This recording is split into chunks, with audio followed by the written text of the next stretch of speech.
All right, our final guest for today's podcast, Mr. Tuukka Ylälahti. That's right. That's good, I made it. That's fantastic. Thank you very much for coming. Thank you for giving us time. Totally. How was your day? It's been exciting as always. This is 10th anniversary of SHIP, Yes. and I have attended the 9 of them. All right. So the very That's first great. SHIP I wasn't there, but from the second onwards, been here every year as a mentor and a coach and all-around floater. Amazing. Doing things, all SHIP. So tell us about how did you get involved? Coaching and mentoring. I had my own startup. I created it in 2008 and 2010 it was founded, and that time the startup scene was still, it's kind of like in infancy. Right. So we sold the company in 2010 and 2015 and then made a decent exit and wanted to give back to the community and wanted to be part of the emerging ecosystem of the Finnish startup world, so to speak. Right. So I was connected through Laura IS to something called Cambridge Venture Camp, and that was a collaboration between the Xamk, or the predecessor at that time, with Laura. So I was a coach and mentor for that, and then I got connected to the Kotka scene and really loved it. And then they invited me over for the second SHIP, and I was hooked. Yeah. Every single year we have this great atmosphere of casual, laid-back startup event where you have the mentors and the young teams, and nobody's in the time pressure. Well, that's great. Yeah. I mean, what's fantastic about SHIP is that it's not so dead serious. Like if you go to Slush or all the other startup events, everyone has a packed agenda. Everybody's there for performance.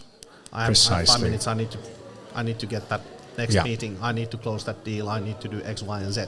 Right. And then everybody's exhausted. In here, it's the opposite. Like if you go to the early stages of SHIP, that the whole point has been to inspire the next generation. Correct. So it's not dead serious. So it's not kind of like, how much are you making revenue right now? We don't have to ask those questions. It's been mostly like, so where do you find your co-founder partners? Have you been thinking of this? Are you sure that you want to jump to the entrepreneurship now, or should you graduate first and maybe get a bit of a corporate experience and so forth and so forth? So it's like honest, true mentorship in terms from the experienced entrepreneurs to the next generation. Right. But also at the same time, it's fantastic to meet the experienced mentors and have the time to talk about kind of like the state of the whole. So there's no scene. particular borderline of the judgment going on around. No, because it has always been about this friendliness, this idea that we are here to mentor the next generation. Right. It's the friendly critique. Like if you look at the initially all the formats for the startups that were kind of like adversarial. So you have a young team who don't know much of the stuff, and then the formats had been mimicked from something like Shark Tank. So then there are these people like, have you thought of this and that? Yeah. And then the poor student is like, no. Okay. And then the judges are, why have you not done X, Y, and Z? And I didn't know about it. So the whole point has been to give the friendly and constructive feedback to kind of push people forward with the idea that, hey, entrepreneurship could be for me. Right. And these are the skills. And then the second reason for teaching those pitching skills in the first place. Right. Because when we started in 2010 and 11, in all honesty and with good conscience, I can say some of those pitches were atrocious. They were cringe type of pitch presentations.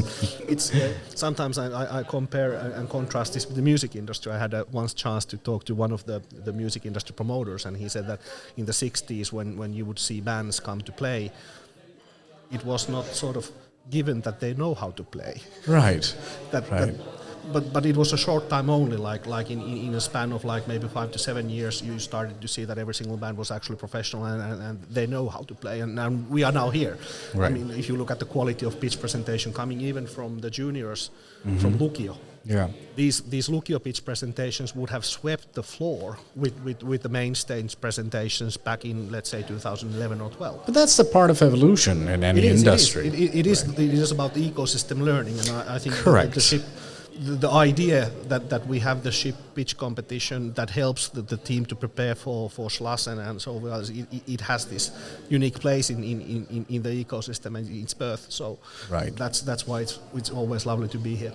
I understand. So how What made you become a mentor? What was the journey where you started to, flip around and go like, okay, well, I should be doing that? That's a fantastic question. Curiosity, maybe. One way to put at it. I started when we started our first startup, there was nobody to turn to. There was a kind of like a strong ecosystem. I mean, like the first place we went to was not a pitch stage. It was ELY-keskus. To ask for a grant, and then there's some guy who is like, I don't know, maybe 60 or whatnot, being in the heavy industry and asking that, what is this digital thing? And we come out from there, we say to the co-founding partners that he should have paid us for digital business 101 coaching. Right, there you go. So because the digital industry was still in the infancy, like startups and all that, everybody was looking for a killer app and that sort of stuff. So it was young. There was not much places to turn to. There were some examples of the guys who like Jaiku and Engström who went to United States and so forth, but we were locked in the Finnish ecosystem, and we never did the San Francisco journey, but we were locked in, like, let's say, to European experience. And we had to learn so much stuff, and once you learn something, then you become kind of like a fixture that people sort of ask that, well, if you need to know, you should probably talk to Tuukka. And then I started getting a lot of these questions from the people who were interested in startups. Right. And then I needed to kind of concentrate some of the stuff, so I started doing this kind of like a formal mentorship. It was easy for me to say that, hey, I have professional services, I can do consultancy, but if you want to do this kind of like pro bono sort of stuff, I'm in the entrepreneurship societies, accelerators and incubators, and I allocate certain amount of time and a place for that kind of like mentorship, and then I loved it, and I realized that when you do mentorship, it's not one way street. It's not about from me to you. It's more about understanding. Oh, this is where the industry is now. Oh, this is an interesting person. So I started talking about it as in terms of raising social capital.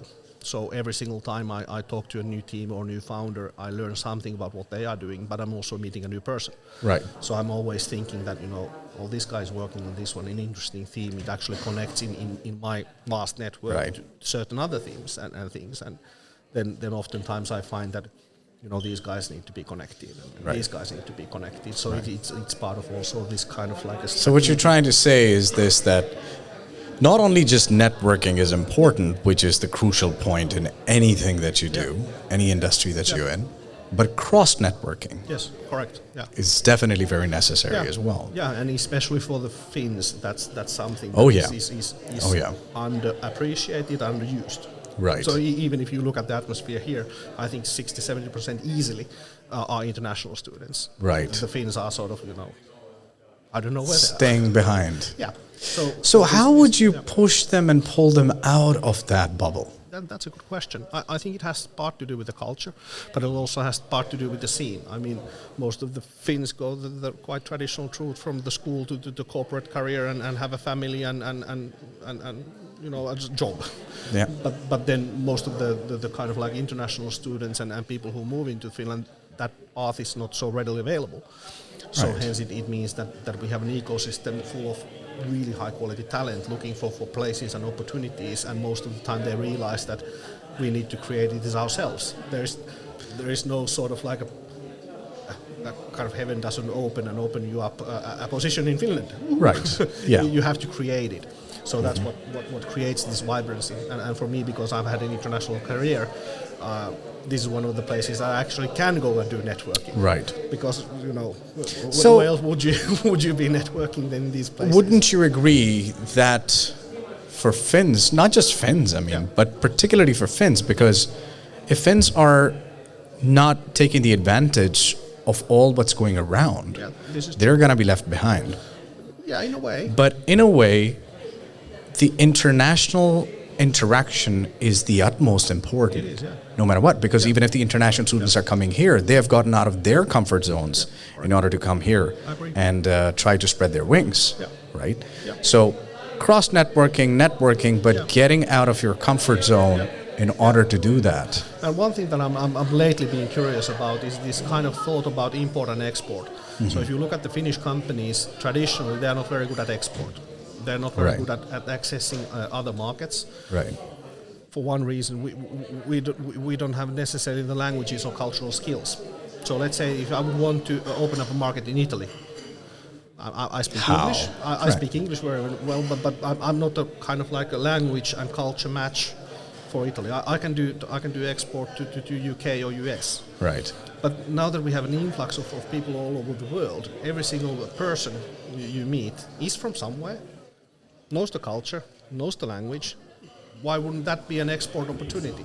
Right. So instead of them looking for an opportunity, it's like, how can I get employed in Finland? Why don't we look into these talents and say that yes, but what about if the employment is about opening up market in your country where you came from? Because you know that market, your network, you have opportunities. Precisely. And you don't need the Finnish language to be successful. In fact, Finnish language doesn't help you in X, Y, and Z market at all. So if you have the English language and you can work with the Finnish founder who speaks English, but you can open up another market for that founder. That's something that I think we are underusing at the moment, because there's a bound of talent. Right. And it's just sort of like untapped. And I don't know the reason why, because so it makes sense. The other way to put it as well is, in a way, SHIP is already giving that platform. Yeah. Right. A lot of international students are coming here. So some of them are coming here to compete with a different mindset. Yes, absolutely. But how about the other people who do not come here should think of a mindset coming here that, wait a minute, I can create connections in order to do the same thing that you just talked about in a very easy environment, in a very, very friendly, cozy, not time-restricted environment, and make the benefit of it. Yeah, I mean, maybe it's one of those things that they just haven't sort of like, clicked, exactly. I could do that. Oh, I could do that too. And that's why we're doing the podcast, that the people can understand, like if, injecting the seeds, so to speak, right? So now, with comparison to, of course, everything has changed, obviously, and it's changing in a like speed of light, let's say it this way. The technology is developing really fast. Our consciousness are, moving forward really fast, so to speak. But how would you compare? You already did talk about it, that the sales pitch or the pitches were completely cringy, let's say it that way, back then, and so on. Not every one of them, but many of them. Right. We can put it that way as well. Let's say like the 60s sound quality of the music was like, come on, man. I mean, like even the good song which you can create today, if you did that back then, it was just like, oh, wait. But of course, it's the reason of our nostalgia that we always go back to and go like, oh yeah, well, this is what I grew up with, so to speak. So it sounds still great. But what do you see the major difference that has happened in between the 9 years that you have been with SHIP? Like, how do you say that what are the main differences that you can think of? I think we have moved from excitement and fumbling of exploration into steady performance. Right. With its good and bad sides. Right. If you think of the early days, it was super inspirational, because nobody was really kind of like sure how you do it. There was no kind of like a clear set benchmark, and everybody was sort of excitement like, always there. And in a way it calls for the people who are the explorationists and so forth. Right. One thing about exploration and doing something new, it usually gathers the enthusiasts, and then everybody's very excited and does all sorts of things, but that's something. And the result is still like. Yeah, exactly. Right. But then eventually like you start to see a more steady and more stable sort of way of doing things. Higher quality teams, better pitches, more standardized, better selection processes. Absolutely. Not so sort of like all over the place kind of things, which means that it's now super easy. Everything works. Right. You don't have to sit in a puddle of water wondering that will my laptop fry up. But in one way or the other, it's kind of like, it was probably a bit shitty then, but nowadays it's, as you said, it's nostalgic, because it was something new. Right. So, but I think that's happened with age for everything. I mean, like everything. You mature. Everything. Yes. Young is young, energetic, and explorational. As we grow older, we grow wiser, and we do smarter things. But we don't wiggle around so much. Right. Good and bad. So I think that's good analogy for SHIP. It starts to be kind of like established. We know what we are doing. Nothing is off. Right. Everything works, and the teams and everything is super good. Right. So how would you attract more people to SHIP? I mean, Me being an entrepreneur in Finland for a very long period of time anyways, and of course being in the music industry for a long period of time, I had no idea about SHIP. Yeah. And that's yet again needing to do like how much did I need, right? Yeah. So in my line of work, or let's say, I could have benefited a lot from the beginning in the times that I did that. Because I do have a background with a family background of business, sure. But then again, that's in Central Europe. And I was the only one doing it here alone and in the Nordic countries. And for me, it was I did all by myself. And then when the years went on, I was like, oh, I could have done this and that. So what is SHIP's approach to reaching out to those people? How? What is the way that people can find out about SHIP? Maybe I'll answer that historically. So I think over the years it has been kind of ebb and flow of things. Like in the early days, Turku Boost was like super dominant. Like whenever they brought their teams here, they were like, they had the same shirts and they had coaches who were really sporting them and they were super sort of prepared. They were the first kind of an incubator program that really focused on pitch presenting skills. All of them were superb. None of them were cringy, and they always won. I think they dominated the scene for a few more years. And then other ESCs sort of picked it up and they started doing the pitch coaching and then Kiwas came and started bringing teams that were already making like $500,000 revenue, which was not necessarily kind of like a fair balance, that you have teams that are like super advanced with the students who have kind of like this. But all the time it's always been like who's connected with whom based on type of like the energy of the generations in the ESCs. And if you look at how the ESCs are being run, it's always voluntary organizations. And every single kind of like 2 to 3 years they change the people, and those new people create new connections and new things. So things go up and down. But also technology is involved and the funding. So in the early days of tech startups, it was easy to create a web company. But then the web company business became super competed, and you couldn't just wing it around and do something because you needed so much funding. And then came all these different types of like SaaS, B2B softwares and so forth. And then the excitement goes up and then it goes down, and then comes new thing. I mean, this is maybe year and a half into the AI sort of emergence of boom. And I would expect that this is something that will trigger another up cycle of people now doing exploration and thinking, and maybe next year you have these AI teams that are not just saying we are going to use AI for creating something beautiful, but they actually come out and said this is what we did over the last year, and this is what we are running, and this is what we are doing. So I think a lot of the teams are now exploring with the AI-related stuff and how to add it into the existing systems and so forth. So new opportunities emerge. So I expected it to take a new uplift. Right. Now, what I'm getting the sense of, correct me if I'm wrong, in a way, collaborating, networking, cross-networking, collaborating, and so on. But then again, I am getting the sense of it's about like you gotta have a best pitch, no matter your product.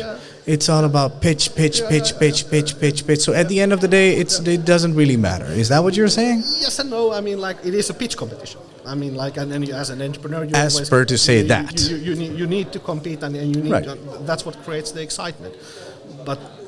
But in reality, this is a learning experience for everybody. I mean, like, we are not pitching for like 20 million funding with VCs. VCs are not here. I think those would be not competitions. Those would be just like negotiation pitches. So that's not the point. I mean, it's a competition about art of pitching. That who does a great pitch. We don't look at if your business model stands up to scrutiny. I mean, like, we might look at it in a certain sort of a way, but it's not sort of like you'll be awarded the funding of the contract. So it's different. But I think what I'm trying to say is that we are here to learn about pitching, and this is a low threshold place to learn about these events. Like, you go to Slush, if you don't know what you are doing, it can be a bit of a shock. In a way, I think SHIP could use it as a slogan as well. The art of pitching. Yeah, that's something that has been always kind of like a floating around as kind of like an implied value proposition for the event. But at least I have taken. And I have to say that every single attendant, every single year, every single person comes to the event with their own view and angle. Sure, me, which is great. Yeah, exactly. For me, it is about the art of pitching, and I do a lot of like a pitch coaching and preparing the teams so that they have great pitches on the stage. Definitely. And I love the art of pitching. This is for me personally. This is the place where I come to appreciate the art of pitching. That somebody has that micro moment with an audience. I go, he nailed it. Yeah, he nailed it. Right. Brilliant. And if you are in the real kind of like a pitch competition, you just look at the numbers. I mean, does it make sense? I think it's not just a representation of pitch competition as per se. I mean, you end up, even if you're not competing, if you're doing the business, and you're pitching it to your customer. Yes. That's a win and that's kind of like a competition, but not really. But that's a win and lose, so to speak. That's I think is the point of the pitching. I mean, like if you think of the word pitch, of course, it comes from the idea that you throw the ball. Exactly. You have the ball and you throw it to the audience and you hope that somebody catches the idea. Somebody in the audience says that, hey, I want to talk to you and I like what you are doing and let's talk. So that's the beauty of it, that you open up and in 3 minutes you kind of explain what you're about and then you look what happens. And correct. And I love it. It has this particular energy. Speed dating. Yeah, essentially, with multiple people at the same time. Right, exactly. Perfect. Yeah, right. Well, Tuukka, it's been fantastic to talk with you. Very lovely. Thank you for cheering me up as well, because it's like a long day. Long day. Yes, exactly. And we're looking forward to the rest of the day as well. And of course, wishing you all the best. And what more can I say? Any last words that you want to give to the startups, the new people? Come here every year. This is a great place to be. It's casual, laid back. It's something different. It's a nice place to be and talk to people with a good time. Enjoy the scenery. Love it.